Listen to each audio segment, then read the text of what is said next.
Welcome to the Killer Author Club. 3 best-selling authors talking about killing, of the fictional kind, with the best thriller and suspense authors in the business. Killer conversations, killer cocktails, and killer guests, with your hosts, Kimberly Bell, Heather Gutenkopf, and Kara Ruda. This is the Killer Author Club. Welcome to the Killer Author Club, where the murders are fictional, the friendships are deadly, and apparently you can't get enough of us. August means one thing around here. The greatest hits, the episodes you watch twice, the guests you're still thinking about. All month long, we're bringing back our highest watched episodes. So if you missed them the first time, you're out of excuses. And if you didn't miss them, watch them again. Trust us, you'll catch something you missed. Consider it a reread, but faster. Here's what's coming up for you this August. August 4th, Geneva Rose and Greg Hurwitz, 2 killers, 1 episode, you do the math. And on August 11th, Patricia Cornwell and John Marrs, a legend and a nightmare, sharing the same screen. And August 18th, Paula Hawkins and Lisa Scotolini. If you sleep through this one, we can't help you. And August 25th, Robin Harding and Will Dean, the perfect way to end a very dangerous month. 4 Tuesdays, 8 killers, and 0 reasons to leave your couch. Heather, could you introduce our special guest? Oh, it would be my honor. In 1990, Patricia Cornwell sold her first novel, Postmortem, while working at the office of the chief medical examiner in Richmond, Virginia. An auspicious debut, it went on to win the Edgar, Creasy, Anthony, and McCavity Awards, as well as the French Prix du Roman des Aventures, the first book ever to claim all these distinctions in a single year. I need to work on my French. Growing into an international phenomenon, the Scarpetta series won Cornwell, the Sherlock, Gold Dagger, and RBA Awards, as well as the Medal of Chevalier of the Order of Arts and Letters. Beyond the Scarpetta series, Cornwell has written the definitive nonfiction account of Jack the Ripper, cookbooks, a children's book, a biography of Ruth Graham, and 3 other fiction series. Born in Miami, Cornwell grew up in Montreat, North Carolina, and now resides in Boston. Congrats, Patricia, and welcome back to the Killer Author Club hot seat. Oh, thank you. Well, I love being here. We had so much fun last time I had to come back. Oh, we had so much fun. And we have so many questions about Identity Unknown, your newest, but can you start by giving us a brief elevator pitch of the book? Well, Scarpetta is where she usually is when it starts. She's in the morgue, and she's in the middle of a really horrible autopsy of a child that is supposedly an accidental or even a suicidal death, but she's thinking otherwise. And you're going to find that this particular situation has something to do with everything else that's going on. But while she's doing this, the phone rings in the morgue. And when that phone rings on the wall, it's never a good thing because hardly anybody has that number. And you're not supposed to disturb people in the middle of autopsies. And there's nobody nearby. So she goes and she answers it. And it's Lucy, her niece, who's calling her from this big bad helicopter she flies. And she's on her way to Dulles Airport. And she's telling her aunt that she'll be picking her up because there's been a body that has mysteriously appeared in an abandoned, and now get this, a Wizard of Oz theme park that's abandoned. And it's all kind of going to ruin. And this body's been dropped in the middle of the old apple orchard right around where the witch's castle is, everything in ruins. And there are very strange things about this body. It's nude, it's a man. The skin looks reddish as if it might have been exposed to radiation. And there's a crop circle of flower petals around it that have been blown down in a vortex by the apple trees and so forth around it, because this is in the springtime, or when things are blooming. And what's worse is around the time this has happened, a UAP has appeared on various sensors and radar. Now, UAP as in UFO. What that means is some identified aerial phenomenon or craft was spotted in this area about the time this body appeared on the ground apparently dropped out of something from a height. So this is what she's going to. Now, if you want to make things even trickier, the person is someone she knows. He's a very well-known astrophysicist that, unbeknown to everybody, including Benton Wesley, her husband, and Marino, her sidekick investigator, she had a very, very impassioned affair with this person in the very beginning of her career when she spent some time in Italy, in Rome. So off she goes, and she has to say, she's got to prepare for what could be a death that involves not only a UAP, but maybe whatever within it. So how does she prepare for that? So this is how it begins. And it ends, it takes you to all kinds of places, a very top secret facility at Langley Air Force Base where the autopsy's done, an underwater scene where she's got to get on her scuba gear. And it's quite a romp, let me just say. And all of it is legitimate science. There's not anything I'm making up here. In fact, the scene that you guys may not know this, but if you remember, there's a scene where Scarpetta's remembering when she worked for the Armed Forces military and she was helping the curator in the museum, which was at Walter Reed Hospital, a real place, although it's moved now. And she comes across a secret file that's marked Roswell. Now, I had this very same thing happen to me. When I went to that museum and they took me in this back storage area that was off limits to the public to show me the bullet in the piece of skull from Abraham Lincoln when he was assassinated. They had it, these artifacts. And I'm looking at that and I see this drawer over there. It's all taped up with "do not open" on it. And it seemed very serious. And I sidled a little closer to take a look. Roswell. So I pointed at it to the curator, like, what's this? And she looked at me. She got this weird look on her face, and she says, "Oh, that's a joke." And I thought, but you don't act like it's a joke, and it doesn't look funny. And to this day, I don't know what was in that drawer, but I'm not sure it was a joke. And if you're hearing all the things that are coming out these days from the whistleblowers, right, and in certain books, some of which I'm reading, I don't think it's a joke at all. I don't think Roswell's a joke. So I hope people will have fun with this. I had a lot of fun writing it, even though it's always hard. You guys know how hard it is to do it, don't we? Mm-hmm. Yeah. But it was great. It was so fast, and there's so many elements that come at you. It's so good. It's so good. Thank you. It was a romp, and we have so many questions, and I know our listeners do too. So make sure you drop all your questions into the comments because we will get to as many of them as we possibly can.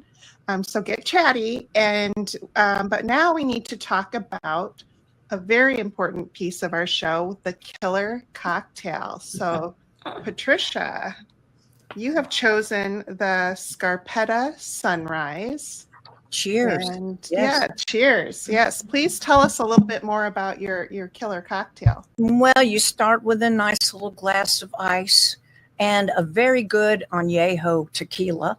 That's and you can be generous with your pour, and you pour that over the ice, and then you pour in some tangerine juice, you pour in some blood orange juice, a little lime juice, and it all kind of starts spreading down, looking like a sunset or a sunrise, whichever one you want. Now, in my case, if you have enough of them, it's going to be a Scarpetta killer sunset. and you might have a tequila sunrise in the morning. Identity Unknown is hauntingly original, impossibly clever, devilishly daring. Love that. Wendy Reviews on Goodreads said, "I read this book in record time with the lights on." Yep. Love Books 2119 on Goodreads said, "I was so excited to read a new Patricia Cornwell, and it was definitely worth the wait. This is without a doubt the best series, and I've been reading them for years." Well, that's really nice. Yeah, so very Thank nice. you, everybody who say those kind things. Yeah, that's very nice. Okay, so with all of the books in this series, you're officially a serial killer. So we need to know your answer to tonight's killer question, which is, where do you kill? I kill right here, which means you all are at risk. But I'm sitting right here at my desk where this is my home office. Now I will write other places if I'm moving around, including hotel rooms, and I'm sure you guys know what that's like. Mm-hmm. But this is where it happens. And The funny thing is, because I very rarely take the killer's point of view. I mean, most of my Scarpetta books are her point of view, almost all of them. So I don't have to spend a whole lot of time with the horrible person who does all this, but I do have to know what that person does. And frankly, I can say anything I want, but we all know I'm to blame. We know it's my fault what happens to Scarpetta's old boyfriend, for example. And I did have to think, now I'm going to have to kill somebody she really cares about. How do I do this? Well, I'll just make sure he doesn't suffer very much, and I kind of did. I'm not sure he really knew when he hit the ground. But he knew what was happening before that, and it would not have been fun. But I feel a tremendous responsibility about how I have to do people in. I try not to do it in a way that glorifies or celebrates or is disrespectful to the victim, because Scarpetta never feels that way. And even when she had to take care of her dear friend's death and do his autopsy, and that scene is really hard, especially what happens to the body after that, because it has to be disposed of, because it's a biological hazard, because they don't know what he was subjected to. If there were non-human life forms that might have been responsible for this. And by the way, I'll be very quickly say, my alien friends up there, they didn't do it. Okay. It's not really their fault. Now I'm not giving you a spoiler, but it's just like the last one with Bigfoot. I don't like to blame people so that you go out thinking that they're monstrous when maybe they're not. But you will learn a lot about the possibilities of what might be on this earth, because I certainly have been doing a lot of research in that department. And you could tell, I mean, two things. I think the way that the flashbacks and the memories that Scarpetta had with Sal along the line made his personality just come to life so well on the page. And also the UFO people too. I mean, the way you treat, because it's yeah. Anyway, but first, before we even get into that, I have to ask you, because the last time you graced us with your presence, the TV series with Amazon Prime had just been announced, starring Nicole Kidman as Kay Scarpetta and Jamie Lee Curtis as her sister Dorothy. So we would love, there's lots of big names that have signed on, and I think filming began this month in Nashville. Can you tell us anything? Well, yes, you are the scoop, because I've not given a live interview since I was just down there a couple of weeks ago in Nashville, Tennessee, which is where the Scarpetta series is being filmed. And I'll show you this. This is my little swag gift that Jamie Lee Curtis gave me. It's a Swiss Army knife with Scarpetta on it. Now, she could do an autopsy with this if she had to. She probably wouldn't prefer that. But the reason I was given that is that I'm the Swiss Army knife, in that if something needs to be fixed, like a forensic detail or whatever, I'm the one that hopefully they call. So that is the little metaphor for me. But anyway, I did go down there and I filmed. I have a little teeny tiny cameo, and I won't tell you what it is. You'll have to wait and see, and don't blink or go to the bathroom, because it will go by fast. But I finally met Nicole Kidman and spent a little time with her. And that was quite remarkable. And I'm going to tell you right now, she is a lovely person. She is gracious. She's thoughtful. She's generous. And when we were doing our little thing, I had to film with her. I can't tell you what it was, but as we were walking to where we were supposed to be, and I'm thinking, my God, I'm going to do this with her. And I said, I touched her arm. I said, now don't be nervous. I know you haven't done this very much, but I say this with all sincerity. When I was doing this and I had to say something, and I'm looking in her eyes, and I flubbed the first line because I was so busy looking in her eyes, I forgot what I was supposed to be saying. And then as I looked in her eyes, I saw Scarpetta looking back. That's so cool. Amazing. I really did. And I thought, and I told her, I said, you're her. I think she waited a long time for you, but tell her not to wait again that long, because I won't live to see it. It's been 34 years since the first book. Can you imagine that? Wow. No, Amazing. and to have it come to life like this with Yeah. and Jamie Lee Curtis. I can't wait to see the scenes between her and Jamie Lee Curtis, Scarpetta and Dorothy. I've already heard that some of what they filmed with that is just epic, with the two of them, these two titans going at it. And they've never, and I don't think they've ever filmed together before. So it's gonna. I tell everybody, look, don't expect it to be identical to my books. It can't be. It's a translation, but it's fun. It's going to be fun. And Bobby Cannavale's playing Marino. I don't know if you know. I'm sure a lot of you are familiar with him, and he's going to be. He's going to be such.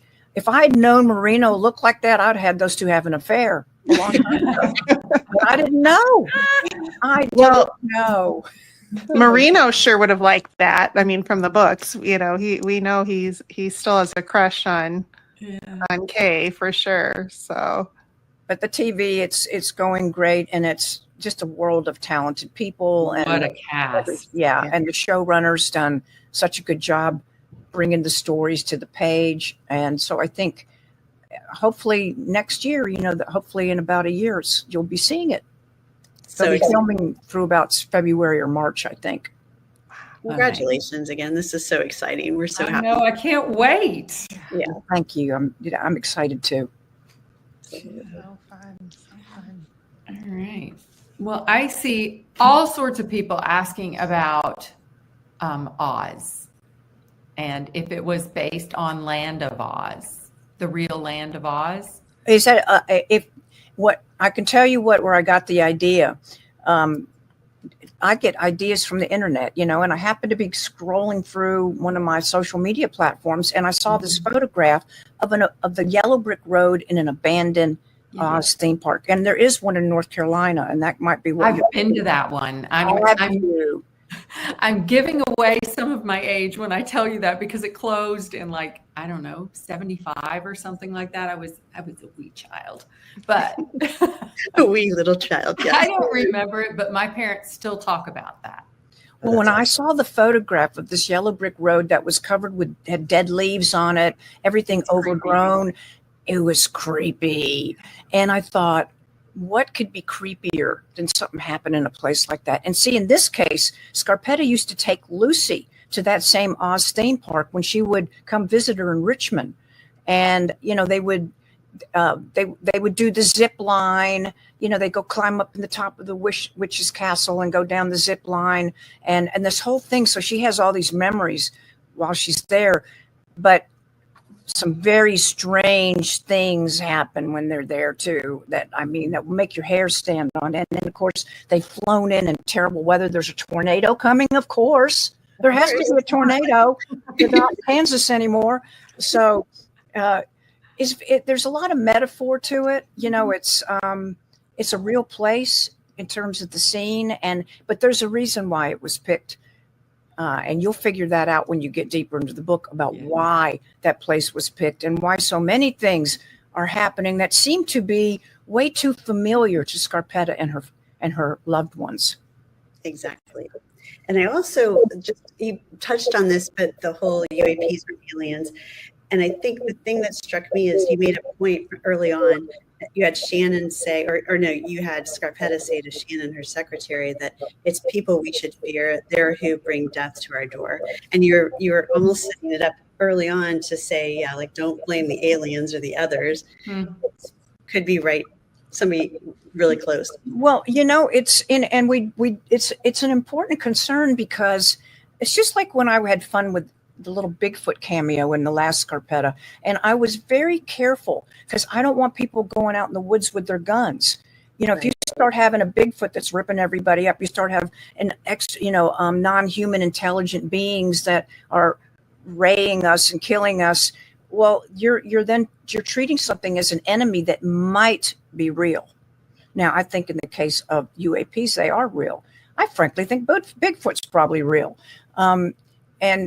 But I try to be responsible about these things because, the War of the Worlds, that book that came out forever ago that caused such a panic.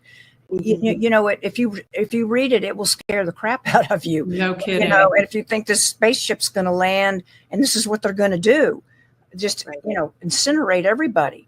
So I don't want to do that, because I also think, look, if we know that anything that highly evolved compared to us could get rid of us in a minute, well, it hadn't happened yet. And until I have evidence that there's something out there that's not us, that's doing these terrible things, I'm not going to place blame like that. And I don't want people to be fearful, because you're going to be hearing more about the reality of these unidentified anomalous phenomenon, these UFOs, the possibility that there have been crashes and retrievals and even remains recovered that aren't human.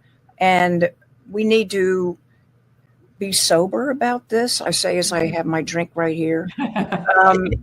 Be clear-headed and not jump to conclusions because we don't know what we're dealing with, and we shouldn't assume it's terrible. Mm-hmm. I know people can be terrible, that's for sure. Right.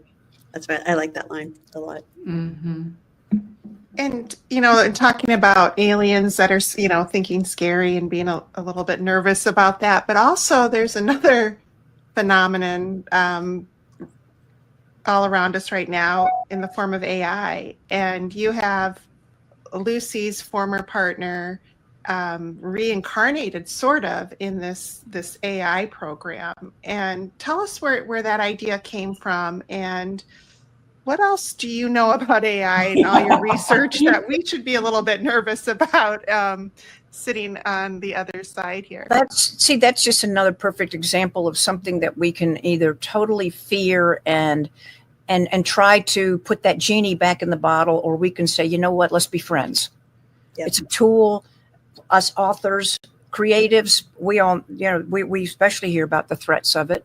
But I would rather say, let's see how we can use it to enhance what we're doing. Mm-hmm. But the idea came from, the chat bots, the AI chat GP3, 4, whatever, that when I began to hear about that a few years ago, and seeing an avatar that was completely stitched together from videos and audio from people who worked in a lab. And when I was looking at this thing talking to its creator, who looked like God with the beard, the 2 fingers, that was very strange. But when I was looking at it, I thought, you got to kid, I would never know this wasn't a real person. And so so I'm not the one who came up with this idea, but if you have enough video and audio recordings, you could stitch together something and have an app that is somebody that is the person that's died. Their likeness, their voice, their mannerisms, everything. But they are the channel for that artificial intelligence. So imagine that's your Google. Mm-hmm. And that's what Lucy has Janet as that. And she appears on the screen. And of course, in the new book I'm working on now, she's also an app on the phone where you can, there she is, and you can ask her what you want. And this is a real technology. There are people who are already doing this with their deceased loved ones. I think you have to be careful with that, because like I have a friend whose identical twin died. And she said, if I had that same avatar for her, I would talk to her all day long. And that's where, again, things can be really good, but they can also be dangerous. You have to be careful, because that could be bad. But here's the funny thing about it. If you have an AI avatar and you guys are talking to it and asking it questions and telling jokes and asking where it kills and having it mix cocktails for you and do all these things, well, you're changing it. You're changing the algorithm. And that avatar over time will start becoming more like the people who it's talking to. And and so Janet starts becoming a little bit more like Lucy, and even a little bit more like Dorothy, who talks to Janet all the time. So, but these are possibilities, and we're going to see it more and more in our everyday lives. Yeah, I think we just need to keep reading your books so we can keep up on all this. I know. The Killers are big fans of independent booksellers and want to support them in any way we can, which is why we always ask every author guest to tell us their favorite. Tonight, Patricia has chosen iconic books in Cambridge, Massachusetts. Patricia, can you tell us why?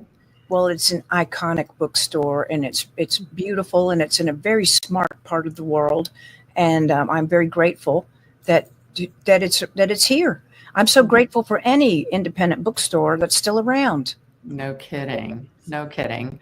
Well, I just dropped the link in the comments, so you can go there and order Patricia's book along with the whole Scarpetta series and any others on your wish list.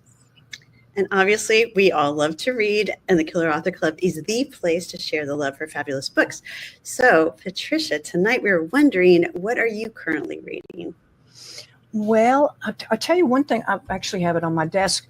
I'm reading a book called The Mysterious Case of Rudolph Diesel by Douglas Brunt. And it's a fascinating history of the guy who invented the diesel engine and his very mysterious death. And so it's really, really well done.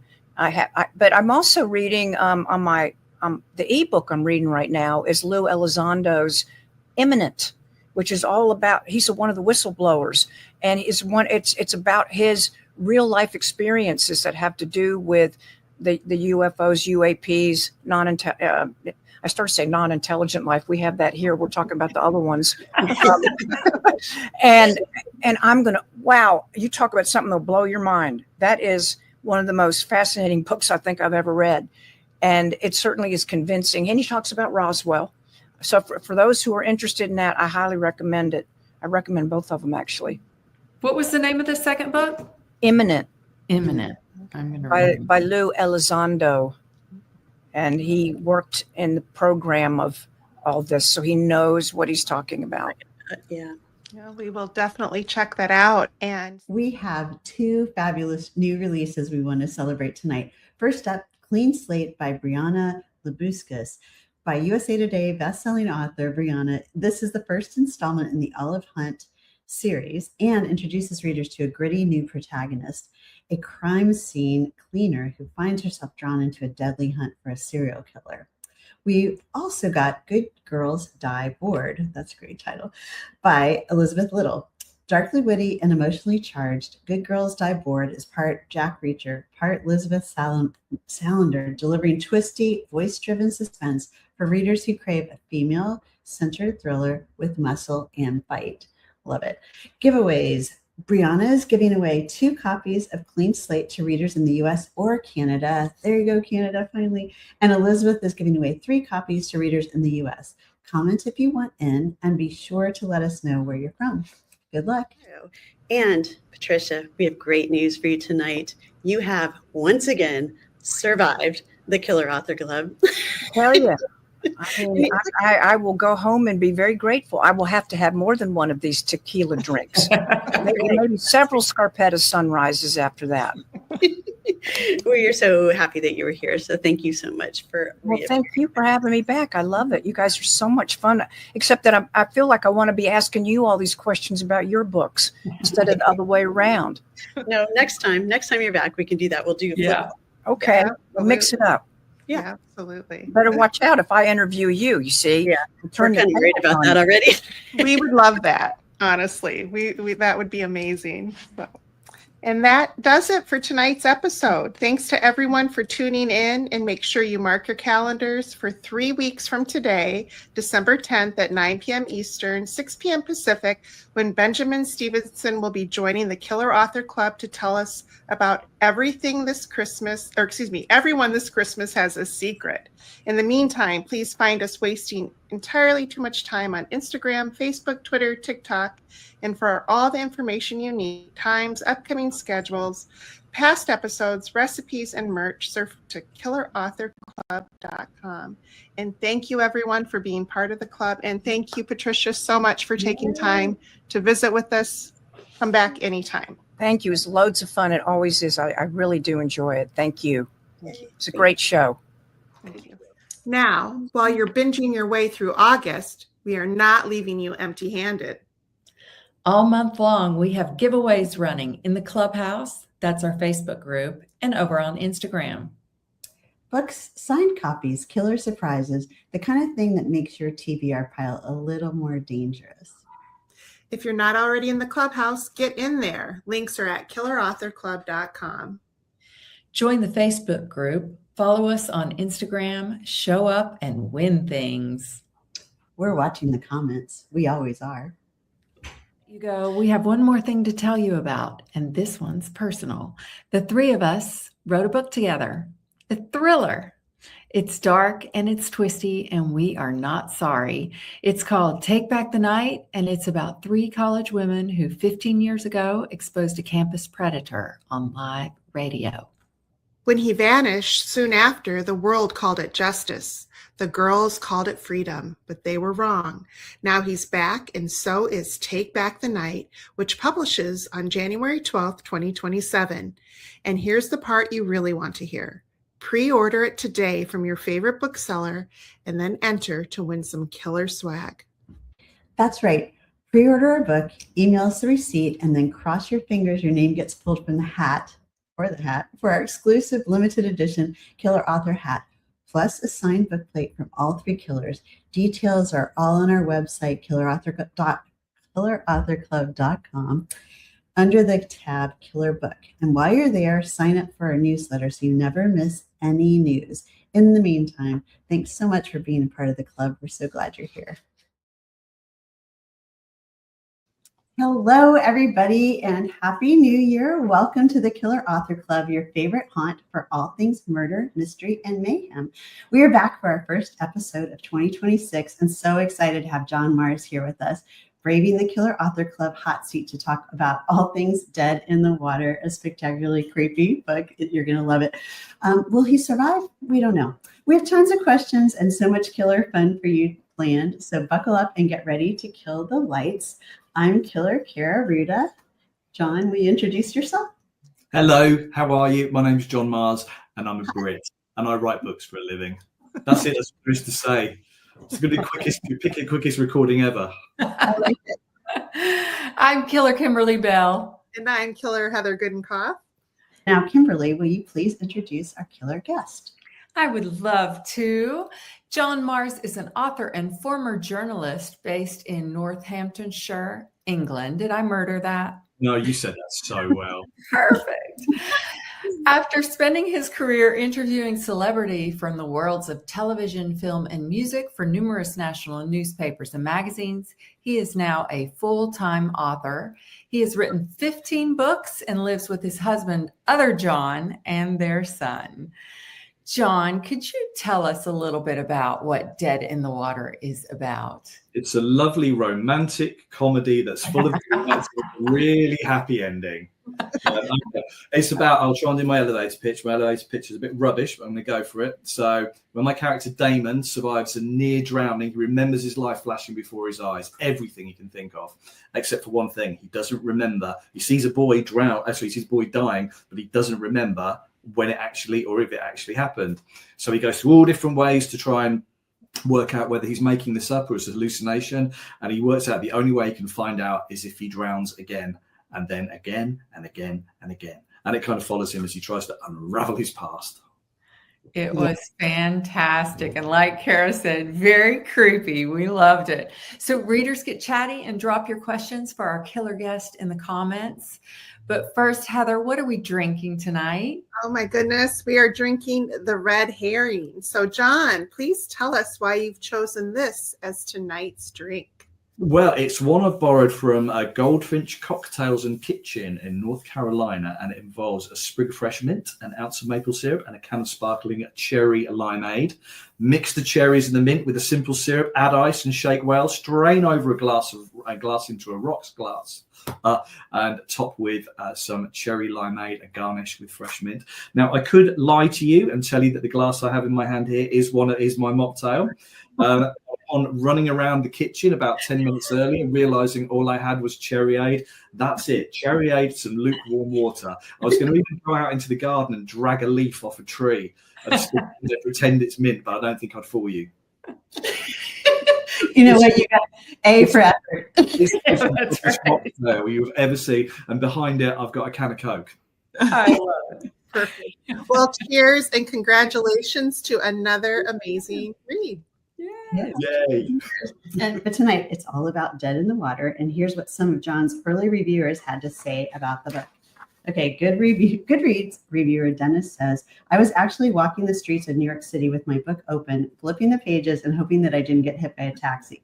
No joke, I read this book in 2 sittings. Dead in the Water will be one of the best books released for 2026. Nice. And another Goodreads reviewer, Lauren, had the following very understated reaction to this book. Absolutely insane. Twists flying at me left and right, jaw on the floor, me gasping like I've never read a thriller before in my life.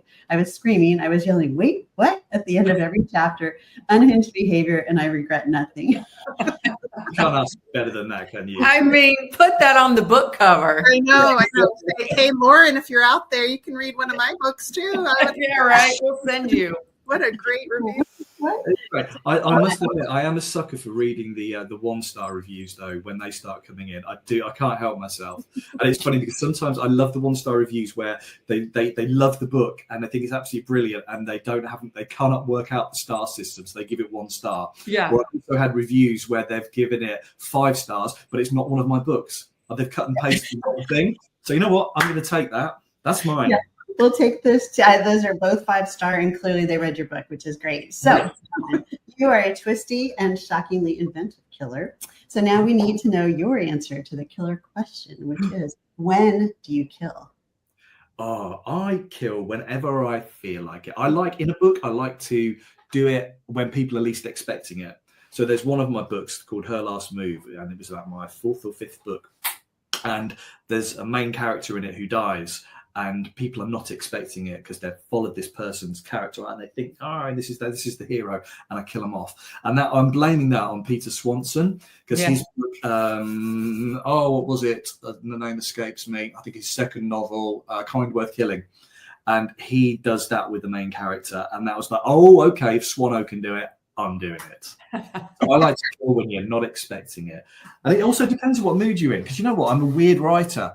I don't actually write from chapter 1 to chapter whatever. I'll start off wherever I want to, in the middle of a book. As long as I know what the plot's going to be and I've got roughly written out, I'll write that day, whatever mood I'm in. So if I'm in a happy mood, I'll do chapter 35. If I'm in a foul mood, do chapter 9 or something like that. Then I piece everything together at the end, and that's how I work. Wow, that's really That is insane. You're all looking at me disgusted. And it makes my head kind of want to explode. Yeah, so I never know what the word count is until the very end, until I've cut and pasted it. And there was one book that I wrote. So most of my books are about 90 to 100,000 words. And I was really pleased with this, and it's going great. And I pieced it all together, 56,000. Sounds like Kara. Kara does that. What the hell has happened? So basically, if you ever read this book and you see long descriptions about sunsets and countryside, just where I padded that one out. Yep. They always tell me you got to have some more flashbacks or something. You got to stretch this out. I'm like, oh, that's so boring. But anyway, got to do what you got to do. Okay. So life flashing before your eyes is a haunting premise. Do you remember where the spark for Dead in the Water came from? And was there a specific moment or article, or what inspired it? Off the top of my head, I really can't remember, and that's really rubbish, isn't it? But that's the same for a lot of my plots. I'll have seen something on TV or thought of something, and and I'll write a little note in my phone, and it'll just be, and this one was like a note that I wrote about 3.5 years ago. Man drowns, sees dead person, doesn't remember it. And I'm like, okay. And I went back to it, and then I just started thinking about the plot. Like the book that came before it, You Killed Me First, the title came to me before anything else. I thought, I quite like that. Had a quick look on Amazon, see whether anybody else has used it, and then basically worked backwards for a plot that fitted around it. So I can't remember where this came from, but for whatever reason, it wasn't the right time to write it until last year. So tell us, talking about titles, Love, Dead in the Water. So where did that one come from? Again, that just kind of sprang to mind. And again, I had to look on Amazon, see whether other people had used it. And a few had, including a friend of mine. So I kind of messaged him and said, hey, that book you released about 4 years ago, any chance I can borrow the title? And he's like, yeah, we can share custody on it. Yeah. But it's, I think it sounds stupid, I know, but I'll always know if a book is going to do okay if I can get the title right. Most of the time that's turned out to be right, and a couple of ones that I have that haven't done as well, that's because none of us could ever think of a title for it. Well, the Killers, we wrote a book together, that it's coming out in a year, and we were going through book titles, and one of them was, when we were brainstorming, was Dead in the Water, and then we saw that you have a book coming out, and we're like, whoops, no. Yeah, we'll take that one off the list. Yeah. John, that great title. I'm calling my next book Verity. That'll be fine. Nothing to worry about. No one's ever used that, I don't think. Yeah. So do you think of your titles typically, or is it your editor? Is it a group process? Like, yeah, most of the time I'll think of them myself. I'll have a pretty good idea straight away. A couple of times my editor has been like, I don't think that works, might not have the commercial appeal, let's try something else. And I've changed. But yeah, I can generally work out if a book's going to do all right if I can work out what the title is before I send it to my editor, the final version. But titles are so hard. Like, I can write a 90,000 word book, but titles, like, they just escape me. How does that happen? Is it just as you're writing it comes to you? Or? Yeah, it'd be literally that. As I'm writing, I'll think of it, a phrase will come to mind, or I'll write something down. I'll be like, that might work. That's a real talent right there. It's just luck, honestly. There's no talent. There's no talent here. I'm paddling in the shallow end here. Such a great title. Yeah, it is. Okay, so Damon, his obsession with the missing moment becomes almost self-destructive. So how did you balance psychological realism with the propulsive thriller pace? It's hard, isn't it, sometimes to try and get that right, because you want to delve into your character enough to make him plausible and make him believable as much as you can. But then you don't want to go so far into it that people are bored, or that you get that middle part of the book slump that's so difficult for some of us, and we have to really fight to get through it. And so I think I'd try to mix the action with what's going on with him in his head and how he's trying to work all this out, to try and propel it forward. Otherwise, it could just be like this big slab of words about, oh, woe is me, things are terrible, yada, yada, yada. And you just know that people will get bored of it. If I get bored of writing it, people are going to get bored of reading it. That's what I'm doing anyway. Yeah. Don't worry, you pulled it off wonderfully. Yeah, you did. I really think it's like, for me, it was fascinating to have a character who's like, I want to die so that I can remember something, and to keep like doing it, to uncover the truth. It's like terrifying, but also fascinating, and keeps you glued to the page. Like, where did that come from? And like how did you come up with that? I just thought that if he thinks he's seen something, how on earth is he, he goes for hypnotherapy, and I had other things in the book as well that he tried, but it slowed the pacing down too much. And I just thought, what, he's at the end of his tether. He hasn't got the greatest life anyway. He's become absolutely obsessed with this. It's all he can think about. So why not have him die again? And then, okay, I know it's not necessarily the most plausible thing in the world to keep surviving all these deaths and being brought back. That's the fun of writing a book, isn't it? You can literally get a murder. But you did it well, because he enlists help, right? And from people who know what they're doing, like his former girlfriend is I don't remember what you call it, but an EMT, right? So she can bring him back to life. Yeah. Which you have to really trust someone to be like, hey, let's do this. Yeah, I found a paramedic who helped me out with the kind of the plausibility and of what kind of equipment you would need and stuff like that. And then when his ex-wife refuses to do it, he enlists the help of somebody else, who I brought back from another book. My God, trying to keep this quiet is impossible. I've only so far I've seen a couple of great reviews on Goodreads that have mentioned this character. This character was the star of an early book of mine, and it was really, I don't do sequels, but it was a really fun way of bringing this person back. But it is killing me not being able to say who it is, because I don't want to ruin it for people. Oh yeah. Oh, will they know? Because I didn't read that book, but will they know like what he or she will do? Yeah. So we won't say that. Yeah. We won't say that name. If they've read that book, they will know. But also, I think at the end of the book, we put a bonus, like kind of like after the acknowledgement, we put the first chapter of the book that came from. So they're like, oh, okay. So if you don't need to have read that book to have read this one, if that makes sense. Oh, nice tie-in. I like that. Yeah, I love a nice little Easter egg. I'm upselling. Really So good. did you have to do a lot of research into like near death or Yeah, I did quite a bit. from death? And what were some of the craziest stories that you read about? I just think there's one thing that I use in there that was true, and a chap who was dying and who they put various electrical pulses and things on him so they could measure his brain waves as he was dying, and then they discovered that there was this sense of euphoria in the minutes just before he died, and that's what they believe is your life flashing before your eyes. And I didn't believe that was real. And then there's a lot about, so I use electroconvulsive shock therapy in there as a basis for things that have happened to Damon in the past. I didn't know much about it, just this sudden idea that I had. And I looked into it and it's like, yeah, okay, these bits can help block out people's pasts. So that's what the catalyst of him not being able to remember everything was. Wow. Crazy. God, it was fun research, wasn't it? Death. Yeah. It's a very uplifting topic. Yeah. Yeah. You heard about that? Yeah. So the Okay. next book is just a light-hearted, whimsical comedy. Yeah. I don't believe I think that would be really hard to write. I couldn't do it, I couldn't do it. People Yeah. often say to me, if you didn't write in this genre, what would you write in? And I just say, oh, I know, cowboy erotica. I really don't know. I don't think I'd be anything good at anything else.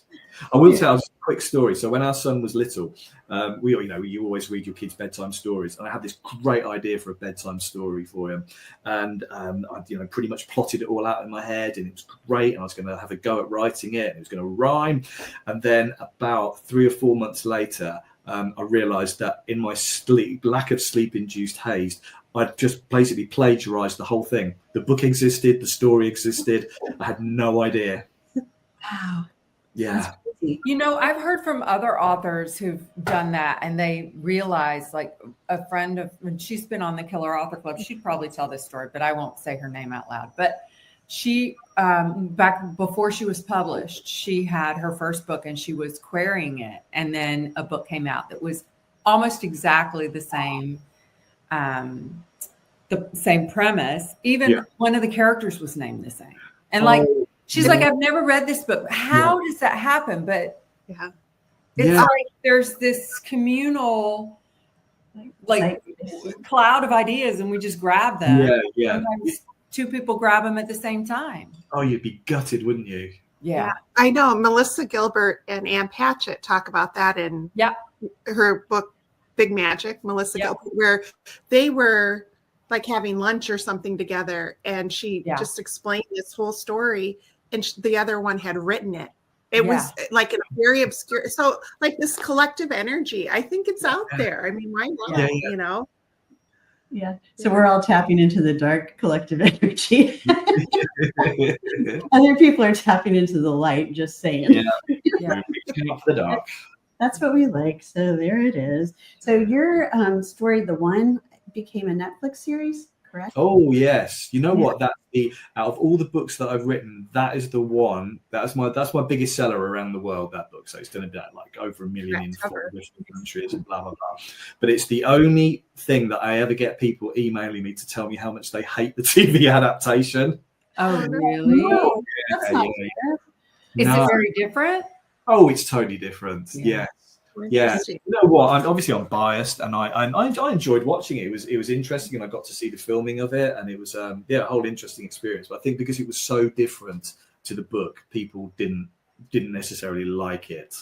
But I revisited the characters because it's the 10th anniversary since I first self-published that book next year, I've written 5 bonus chapters for it, which comes out in the US and the UK in I think March, April, and like a author's note as well, and just like revisiting what's happened in the last 10 years.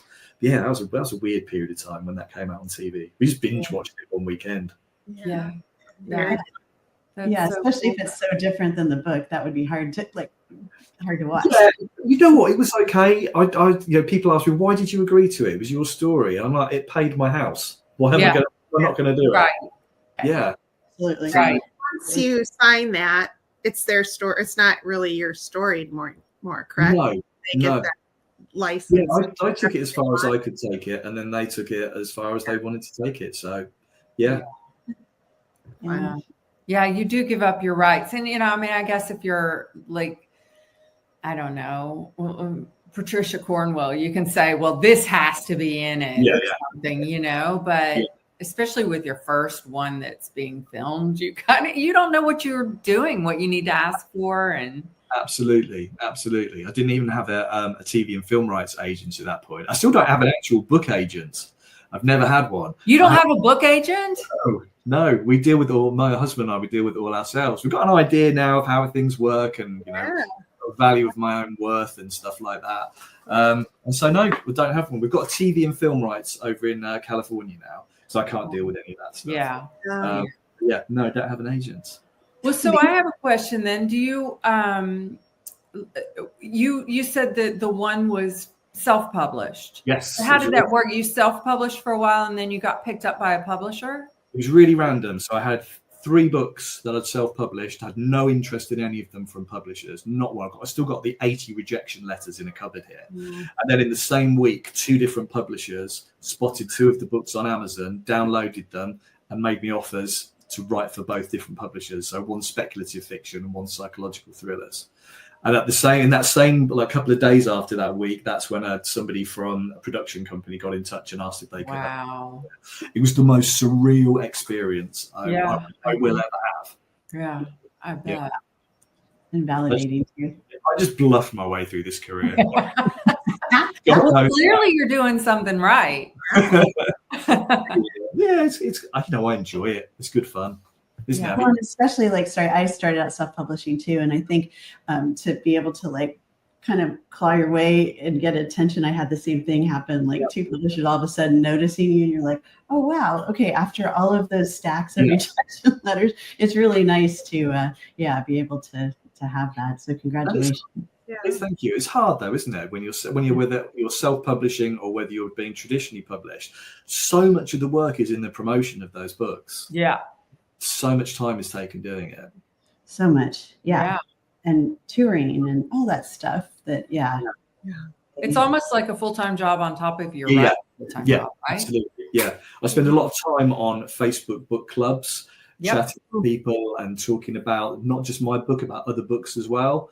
And my other half and I, we spend a lot of time on social media trying to make posts interesting. And as I say, not just about my books, about other stuff, things that we're doing, things that we're reading, because I wouldn't want to read just about me all the time. It's bad enough being me and having to listen to me, let alone inflicting it on other people. But I think social media is such an important way to do it. And podcasts like this, I mean, God, you have one of the best podcasts out there. Thank you. Well, and you have such a warm community around you with your books, and I mean, it's obvious that you've taken a lot of care and personalization in building that community. And I think people see that. I think they see how authentic it is and welcoming. So. Yeah, so taking notes on how you do that. No joke. That'd be great. You have to, isn't it? I talk to authors and they just don't like doing the promotional side of things at all. Why would you spend a year of your life writing a book and then not telling people about it? I just don't get it. I don't get it. And it's difficult. So I used to be a journalist. So my job, as you mentioned earlier in the intro, my job was to talk to other people and to promote what they wanted to talk about. And then the shoe was on the other foot. And then I found it really hard talking about myself. I mean, the whole imposter syndrome, which I still have. And talking about it's almost like you have to become a different person. So I think of myself as me, John Marrs, and then me, John Marrs, the writer. Yeah. God, sorry, I ramble on, don't I? No, this is great. That's what you probably asked about 2 questions, and here am I, me. That's why you're here. Because our readers and our viewers and listeners really want to hear from you. So this is great. Thank you. That's great. So the Killers, we're big fans of independent bookstores and want to send them all the support. So John has chosen Imagined Things Bookshop in Harrogate, Yorkshire, to highlight tonight. So tell us, John, why is Imagined Things such a special place to you? So up in Harrogate, they have a book festival every year, and it's like one of the biggest ones in the UK, and it's great. And you have panelists, and you just get to meet readers and just chat and blah, blah, blah. It's great. And they have 2 bookshops in the town. One of them's like the big chain store, Waterstones, and one of them is like a little, much, much smaller and indie, but the people there are awesome. They will talk about books, they will recommend you books, they will recommend things that I've never heard of to read. They do like they have their own book club, and they're just great. You know, when people just love books, and you can tell they just love their job and they love their store. I really respect that. And obviously the Killers love to read, and we love it when you share what you're reading in our Facebook group, post pictures, write reviews, ask for recommendations, and give yours. Tonight, though, we want to know, John, what are you currently reading? I am in between books, but I'm just about to start this book called Woman Down by a very unknown young writer by the name of Colleen Hoover, which I don't think anybody will have heard of at the moment. I predict big things for this lady. Yes, there's another one as well who's up and coming called Frida McFadden, and I think she's going to do quite well. She may have a book or 2 out this year. Or a movie or 2. A movie or 10, yes. But I am about to start Colleen's book, because she comes out, I think, a week before me, and Frida's about a week after, or the other way around anyway. So basically, I'm seeing what the competition is. I'm seeing what I'm up against. You're sandwiched in the middle. Yeah, There you go. Really useless, like little piece of ham in between these 2 artisan breads. That's the sandwich I'm in. We have faith in you. You can do it. You can do it. I think you'll do just great. Okay, thank you. And because we're all about shamelessly plugging our own murdery fun, don't miss the Killers' latest reads. Yes, Kara's got We Were Never Friends, a sorority reunion that takes a very, very dark turn. And speaking of deadly parties, Heather is serving up the perfect host, an over-the-top gender reveal party that explodes in more ways than one. And Kimberly's taking you on a deadly European getaway in the expat affair, 2 Americans, the glittering diamond trade, and danger in Amsterdam. Ooh. We want to also say a big killer thanks to Book Reporter for sharing the murder he loves. Stay up to date on bookish news and events at bookreporter.com. And John, we have some very, very good news for you. We are thrilled to share that you have survived the Killer Author Club. Yes.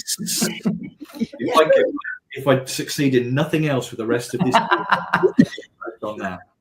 And can you tell viewers and listeners, where can they find you? Where's the best spot? They can find me everywhere, basically. I'm just whoring myself out on a daily basis. I'm on Instagram at John Marrs Author. I'm on Facebook at John Marrs Author. Those are my main ones. I don't really do Twitter, X, whatever it calls itself now. No. What about TikTok? Oh yeah, I do TikTok as well. Yeah, my husband does all of my social media videos and stuff now. So I'll be sitting in here plowing along with work, and all of a sudden he'll burst in the door. Got a great idea, found a really good sound. I'm like, what? Turning the camera in my face. I'm like, what do you want? Yeah, that'll do. Bye. The next thing I know, I'm plastered all over TikTok. So yes, again, I think it's John Marrs Author. Yeah, I'm everywhere. Awesome. So look him up. I know. I wish my husband would help with social media. That would be No kidding. Yeah. No, I can't even get him to film like a little thing. I'm like, no, you're cutting off my head. Anyway, okay. That's a wrap on tonight's episode. Thanks for hanging out with us. And here's what you're really waiting for. September 1st, we're back live. With Charles Donnelly. Mark it. Set an alarm. Tell your people. September 1st, Charles Donnelly live. You don't want to be the only killer who misses it. Until then, trust no one. Question everything. Have a killer August. See you in September. That does it for tonight's show. Thank you for tuning in. If you'd like to catch our next show live, we're every other Tuesday night on Facebook, Instagram, and YouTube. For times, upcoming schedule, and to catch up on past episodes, visit us at killerauthorclub.com. Happy reading. Now get on out there and kill that TBR.